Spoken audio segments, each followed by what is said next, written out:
परम पिता परमात्मा पूर्ण ब्रह्म सारी सृष्टि के रचनहार कबीर परमेश्वर जी की असीम रजा से आप परमेश्वर की प्यारी आत्माएं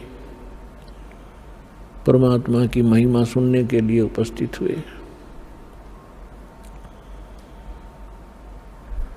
पुण्यात्माओं, जब तक हम सत्संग प्राप्त नहीं करते, जब तक हमें सतगुरु नहीं मिलते, तब तक हम अपने मनुष्य जीवन को व्यर्थ ही करके जाते रहे। भले ही हम आन उपासनाएं करके छोटी मोटी सिद्धियां प्राप्त कर लेते थे, जिस कारण से हम आम व्यक्ति से ज़्यादा कुछ उत्तम नजर आते हैं। जो ये ऋषि महर्षि सिद्ध संत कहलागे, इन्होंने काल साधना की और उससे कुछ सिद्धियां प्राप्त कर ली, और जिस कारण से हमने इनको साधु संत और महात्मा पहुंचे हुए महापुरुष मान लिया। सिद्धि प्राप्त प्राणी ऐसा होता है जैसे आप देखते हो वर्षा के समय में बिलों से चींटियां निकलती हैं, और उन चींटियों में कुछ पंखों वाली चींटियां भी होती हैं, और वो आकाश में उड़ जाती हैं। तो अन्य चींटियों को ऐसा लगता है कि ये चींटी जो है ये तो भाई भगवान से मिल गई, ये तो आकाश में उड़ जाती है। और फिर क्या होता है, जब या तो किसी दीपक के ऊपर जल के मर जाती हैं वो आकाश में उड़ने वाली चींटियां, या किसी बल्ब के ट्यूब के चारों ओर चक्कर काट काट के वो पंख रहित होकर जमीन पर गिर जाती हैं, और अंत में वो चींटी की चींटी ही हो जाती है। ठीक इसी प्रकार ये ऋषि महर्षि जो काल साधना करके, हठ योग करके, जंतर मंत्र करके इन्होंने सिद्धियां प्राप्त की, और फिर ये सिद्धियां समाप्त हो जाती हैं। कुछ एक इनके उल्टे सुल्टे कार्य ये कर देते हैं, किसी को श्राप दे देते हैं, किसी को दुआ देते हैं, किसी को बद दुआ दे करके फिर ये लास्ट में जीव के जीव ही रह जाते हैं। तो सत्संग सुनने से हमें ज्ञान होता है कि कौन सी साधना करनी चाहिए, कौन सी ना करनी चाहिए।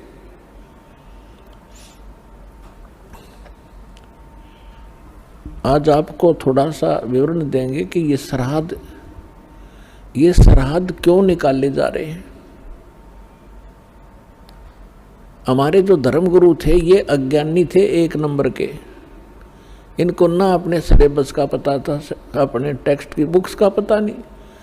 पुराण, श्रीमद् भगवद गीता और वेद ये हमारे आध्यात्मिक सिलेबस है, और हमारे धर्मगुरु संस्कृत जानते थे, और ये संस्कृत बोला करते थे। गीता का और वेदों का मंत्र तो वही बोल देते थे, अनुवाद अपने हिसाब से गलत करते थे, जिस कारण से हमारे अंदर भ्रम बना रहा कि ये बड़े विद्वान हैं, संस्कृत भाषा जानते हैं, इन्होंने सदग्रंथों को ठीक ठीक जाना होगा। इन्होंने अपना भट्ठा बैठाया और साथ में हमारे पूर्वज भूत बनवा कर छोड़ दिए। एक मोटा सा उदाहरण देता हूँ आपको। एक समय एक रुचि ऋषि थी। उस ब्राह्मण ने वेदों को समझा और उसके आधार से अपना जीवन प्रारंभ किया भक्ति मार्ग का। उसकी उम्र 40 वर्ष की हो गई थी, उसने विवाह नहीं किया, ब्रह्मचारी पद में रहता हुआ वेदों अनुसार अपनी साधना कर रहा था जैसा उसको ज्ञान था। 40 वर्ष की आयु जब हुई, उसके पूर्वज 4 ब्राह्मण और दिखाई दे जो मर चुके थे, मृत्यु को प्राप्त हो चुके थे। पिताजी, दादाजी और परदादाजी, और फिर चौथा दादाजी। वो चारों उसको आकाश में दिखाई दी। आवाज लगाई कि बेटा रुचि, आपने विवाह क्यों नहीं किया और विवाह करके हमारे श्राद्ध निकालता? हम बहुत दुखी हो रहे हैं, आपने यो कार्य क्यों नहीं किया? तो रुचि ऋषि कहने लगा कि हे पितरमोहो, वेद के अंदर इस श्राद्ध कर्म को, इस कर्म कांड को मूर्खों की साधना बताया है, फिर आप मुझे क्यों इस कर्म में लगा रहे हो? इस बात को उसके पूर्वज ऋषि, उसके पिता, दादा, परदादा, चौथा दादा, वो भी मान रहे हैं कि हाँ बेटा, वेदों में ऐसा ही है जैसा आप बोल रहे हो, वेद में ऐसा ही लिखा है। जब वेद में, वेद है सिद्धांत भगवान का, एक विधान परमात्मा का, और ये जो उन ऋषि महर्षियों ने कहाँ से ग्रहण किया वो कि श्राद्ध निकालो, ये किसी पुराण से ग्रहण किया। और पुराण ये गॉड गिवन स्पिरिचुअल नॉलेज नहीं है, जैसा कि आपको पहले भी सत्संग में बताया। वेद और श्रीमद् भगवत गीता, वेद वाला ज्ञान ही श्रीमद् भगवत गीता के अंदर है, और सूक्ष्म वेद में भी ऐसा ही है जो परमात्मा ज्ञान देते हैं। तो अब आपको थोड़ा सा मार्कंडेय पुराण से ये प्रकरण रूबरू करते हैं, जिसमें रुचि ऋषि और उसके पूर्वजों का जो भूत बनकर धक्के खा रहे हैं और अपने पुत्र को भी उसी विवश कर रहे हैं कि तू भी बन भूत, गलत साधना करके। ये देखिएगा मार्कंडेय पुराण। मार्कंडेय पुराण सचित्र मोटा टाइप, केवल हिंदी संक्षिप्त, गीता प्रेस के रूप से प्रकाशित है। और ये कहाँ से छपा है? अब इसके हम आपको ले चलते हैं 242-43 पे। ये देखिएगा 242 पृष्ठ पे मार्कंडेय पुराण, संक्षिप्त मार्कंडेय पुराण, रोच्चे मुनि की उत्पत्ति कथा। मार्कंडेय जी कहते हैं, ब्रह्मन पूर्व काल की बात है, प्रजापति रुचि ममता और अहंकार से रहित इस पृथ्वी पर विचरते थे। उन्हें किसी से भय नहीं था, वे बहुत कम सोते थे। उन्होंने न तो अग्नि की स्थापना की थी और न अपने लिए घर ही बना रखा था।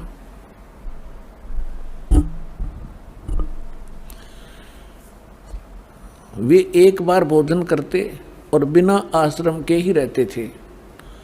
उन्हें सब प्रकार की आसक्तियों से रहित एवं मुनिवर्ती में रहते देख उनके पितरों ने उनसे कहा।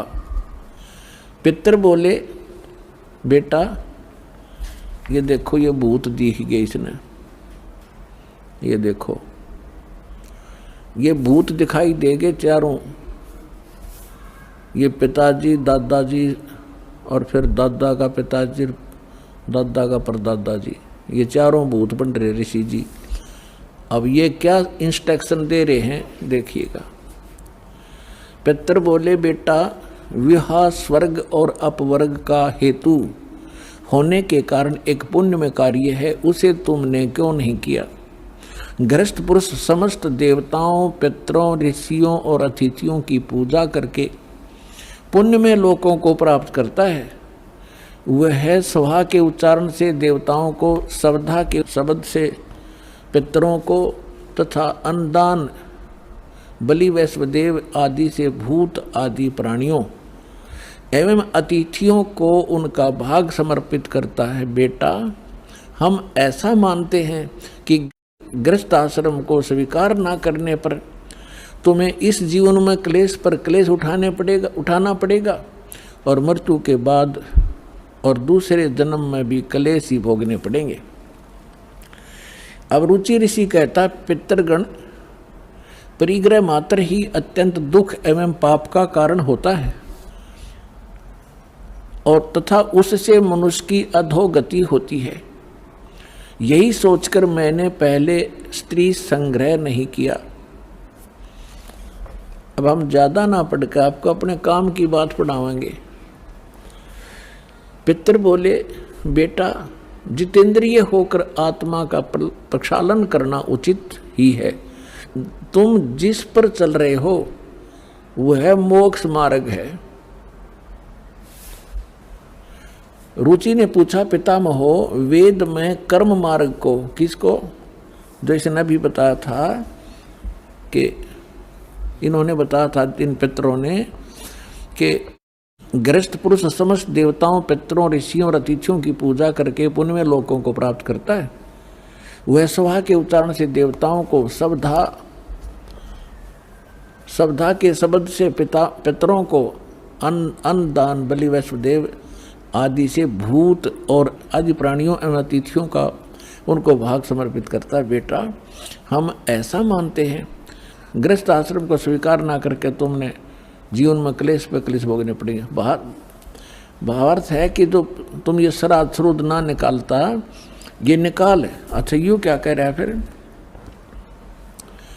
ये कह रहे हैं कि जो तू लग रहा है ना, यूँ तो है मोक्ष मार्ग।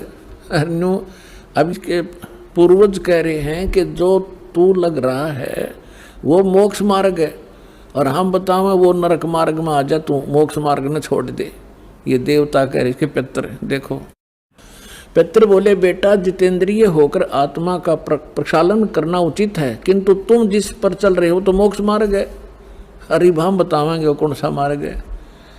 अब रुचि ने पूछा पितामहो वेद में कर्म मार्ग को अविद्या कहा गया है। ये श्राद्ध श्रुद्ध निकालना, भूतों की पूजा करना, तेरहवीं करना, ये सारा कर्म मार्ग है, कर्म कांड है। वेद में कर्म मार्ग को अविद्या, मूर्खों का मार्ग कहा गया है। फिर क्यों आप लोग मुझे उस मार्ग पर लगाते हैं। पितर बोले ये सत्य है कि कर्म को अविद्या ही कहा गया है, इसमें तनक भी मिथ्या नहीं। फिर क्या रह गया। अब इनकी अकल देखो, इनकी चोर ले गए इनकी अकल को, इन पितरों की, श्राद्ध निकलवाने वालों की। अब वो लड़का ठीक साधना कर रहा था अपनी वेदों के आधार से, और ये भी मानते हैं कि तू आप जो साधना करे तो मोक्ष मार्ग है। और यूँ क्या हमारे वाले में आ जा, तू कुएं में गिर पितर बने। और ये कह रहा है कि रुचि कह रहा है कि ये तो दो वेद में इसको मूर्खों की पूजा बताया है, अविद्या क्या है।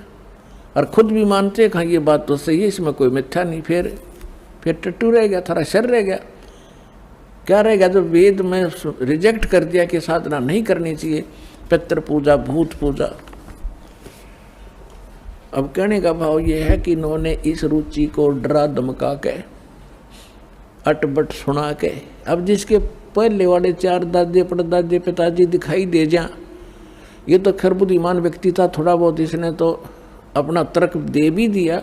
और आपको कोई 4 दादे दिख जाए तो जब समर्पण कर दो, बोलो जी के को वही कर दूंगा। तो हमने इन दादों के चक्कर में ही पड़ा नहीं।